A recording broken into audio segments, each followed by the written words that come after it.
જય દશનામ, ઓમ નમો નારાયણ. હું છું મિસ્ટર દર્શનગીરી.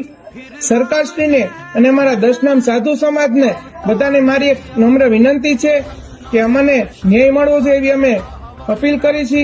મારા પિતાશ્રી એટલે કે જેઠીગીરી અમરગીરી તારીખ 15 તારીખના રાત્રે ત્રણ નરાધમો શખ્સ આવ્યા અને વગર વાકે મારા પિતાશ્રીને હત્યા કરી છે. 3 નરાધમો પકડાઈ ગયા છે અને અમે સરકારશ્રીને અપીલ કરી છે એને કોઈ દી જામીન ન મળવા જોઈએ અને આજીવન કેદ થવી જોઈએ.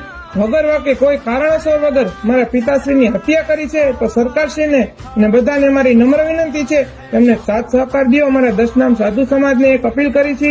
ઓમ નમો નારાયણ, જય દશનામ. ઓમ નમો નારાયણ, જય દશનામ. મારા પિતાશ્રીની વગર કારણસર હત્યા કરનારને આજીવન પડે ને આજીવન એને જામીન ના મળે એવી અમારી સરકાર આગળ અપીલ છે. સરકારનો અમને ખૂબ સપોર્ટ સહાય અમને કરી છે અને આવી હરેક વ્યક્તિને કરે. પોલીસ નાગરિક બહુ સારી છે. મોરબીની જનતા અમને સપોર્ટ કરે, સાધુ સમાજ અમને સપોર્ટ કરે એવી અમારી અપીલ છે. જય દશનામ, ઓમ નમો નારાયણ. ઓમ નમો નારાયણ. મારા પપ્પાને વગર વાકે મુઆવે મારી નાખ્યા છે. એને જિંદગીભર કોઈ દી બહાર નીકળવા ન જોઈએ એટલી અમારી અપીલ છે સરકારને.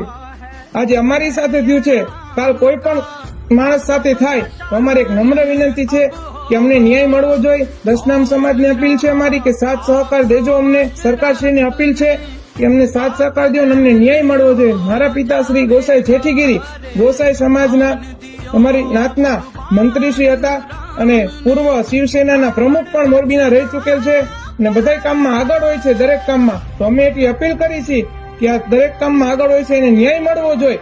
મારા પિતાશ્રીને ન્યાય મળે એવી સરકારને અને બધાને અપીલ કરી છે. આ વિડીયો જેમ બને એમ જેટલો શેર કરો, આગળ વધો, સરકાર સુધી પહોંચાડો એટલી અમારી માંગ છે.